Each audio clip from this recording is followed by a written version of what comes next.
Okay, so we left off on chapter 3, and my crazy child was yelling at me via text message from the playground. We're very lucky. We live very close to a school, so I'm lucky enough to be able to say you can go out and play. Plus, there's thousands of other moms and dads around, so it's just like it was when we were younger. Go ahead, do something dumb. I guarantee you another parent caught you. Yeah. Sorry. Chapter 3. Again, we're on the Critter Club, Amy, and the Missing Puppy. Taking out the trash. That night after dinner, Amy was curled up on the sofa. Her nose was buried deep in the pages of her mystery. If you remember, she was reading a new Nancy Drew book. So it goes back to what the Nancy Drew book was saying. So I'll read that. Nancy followed the small hoof prints across the muddy patch of grass. She could just make them out by the light of the bright full moon. Suddenly, Nancy heard a rustling coming from the trees. She froze. Lifting her flashlight, she aimed the beam into the woods. There it was again. The rustling grew louder and louder until branches parted and the flashlight beam lit up a face. The face of a man. Nancy gasped. It was Mr. Gilbert.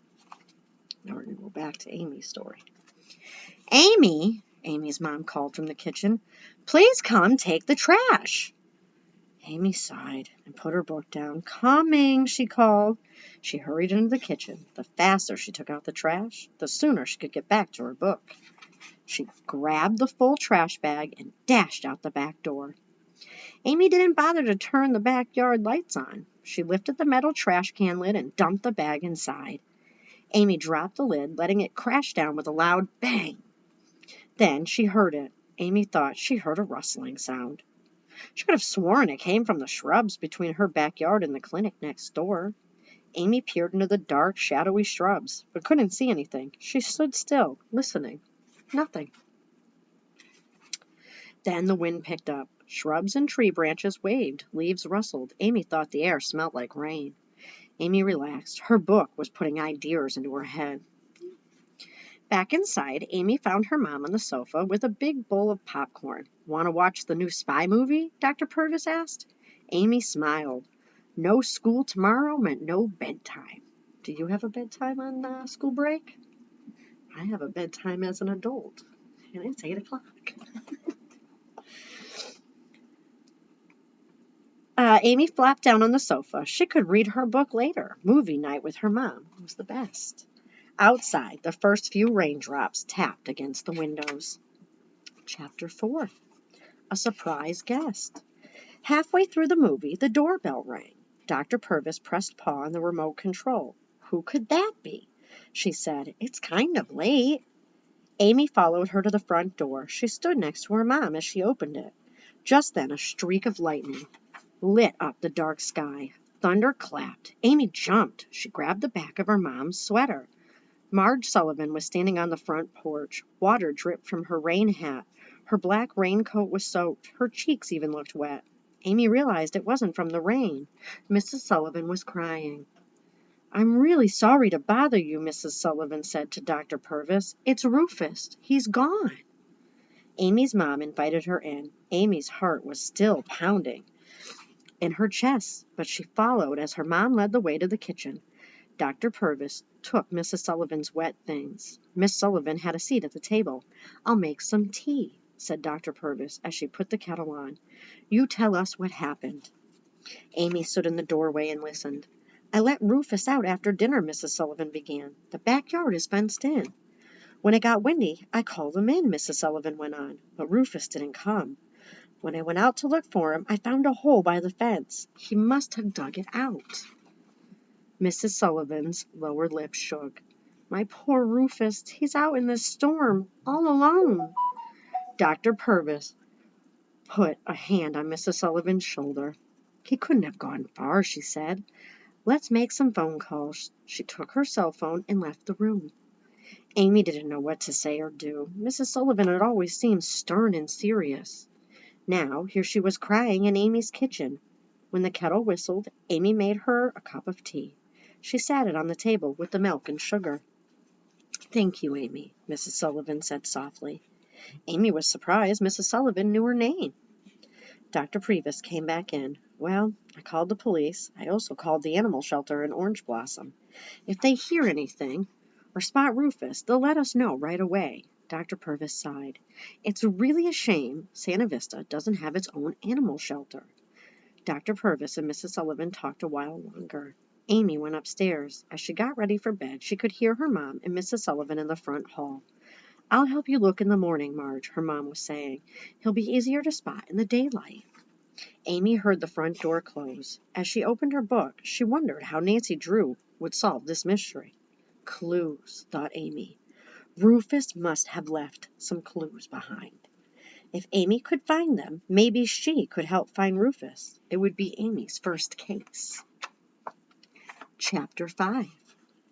By Tuesday morning, the storm had passed. The sun was warm as Amy walked next door.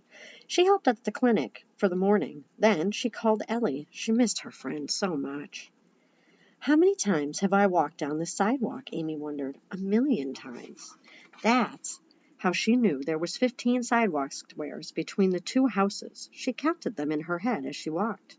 But this morning, on square number 9, Amy stopped in her tracks. Right there on the sidewalk were several paw prints. Amy felt like she had seen one exactly like it yesterday. Amy remembered the paw print on her favorite yellow hoodie.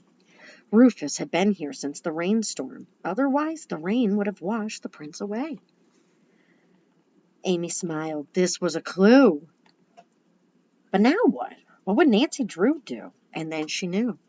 Amy hurried back into her house. She returned with a small green notebook and her favorite blue pen. She opened the notebook and began to write. It was a start. Amy was on her way to solving the mystery of the missing puppy. So what she wrote was, "The missing puppy. Clues. When? Tuesday morning after the storm. Where? 9th Square on sidewalk between my house and the clinic. What? Puppy paw prints. Who? Prime suspect. Rufus." Chapter 6. Rufus was here. Amy was in charge at the front desk all morning while her mom and Mrs. Sullivan were out looking for Rufus. Gail, the vet assistant, was busy giving some checkups while Amy watered the flower bed out front and refilled the treat jar. Dr. Purvis finally returned around lunchtime. "Any luck?" Amy asked her mom. Her mom shook her head no. "We drove all over. No sign of him." Amy pulled out her notebook. "I found one sign of him," she said. She explained how the prints on the sidewalk matched the Rufus prints on her hoodie. Amy's mom smiled. "Great detective work," she said. "The more people looking, the better chance we have of finding Rufus." Amy walked home and had lunch. After she finished her sandwich, she called Ellie's house. "Amy!" Ellie cried when she came to the phone. "Am I glad to hear from you." There was really loud squawking in the background. "Nana Gloria's parrot is driving me nuts." Parrots are loud sometimes.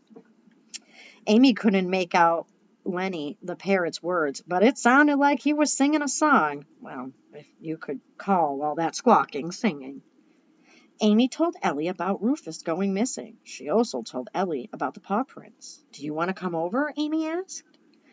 "We could look for more clues together." The words were barely out of Amy's mouth, and Ellie shouted, "I'll be right over!" and hung up. I think she was excited to get away from the bird. Ellie lived only 3 streets over. A few minutes later, she rode up on her bike. Amy went outside to meet her. "Oh, Amy," Ellie said, giving her a hug. She was out of breath. "I love Lenny, but that bird does not stop talking or singing." I thought she wanted him to sing, if you remember. Amy held back a giggle. She knew Ellie didn't think it was funny. Amy told Ellie all about the case, how Rufus got loose when he went missing, and what he looked like. She showed Ellie the paw prints on the sidewalk. Together they looked around for more. "Here," Ellie said, pointing at the sidewalk. They were past the clinic. A trail of paw prints led further down the sidewalk. "Yes, Rufus prints for sure," Amy cried. She pulled out her notebook and jotted down these clues. The girls slowly followed the trail. "I don't blame Rufus for running away from mean Miss Sullivan," said Ellie. "I would run away too." They were in front of the house on the other side of the clinic. The paw prints were disappearing. "I don't know," Amy replied. She thought about how sad Mrs. Sullivan was about losing Rufus. It was clear she really loved him. Maybe Mrs. Sullivan isn't as bad as everyone thinks. You know what they say about judging a book by its cover. Ellie stopped walking. She looked at Amy. She rolled her eyes. You would talk about books at a time like this, Amy. The girls looked down. Suddenly, there were no more paw prints. They were at a dead end. Now what? Ellie said. Amy looked down at her notebook. She turned to a blank page. If we were Rufus, where would we go? Asked Amy. They thought about it as they walked back to Amy's house. They decided they would spend the rest of the afternoon making a new list. At 4:30, Ellie eyed the clock and jumped up. I've got to go, she said. Nana Gloria is making dinner, and I promised her I would help. The girls made plans to meet up the next day. I'll be at the clinic all morning, Amy said, but after lunch we should check these places. Ellie nodded. That sounded much better than hanging out with crazy Lenny all day. And we're going to stop at chapter 7.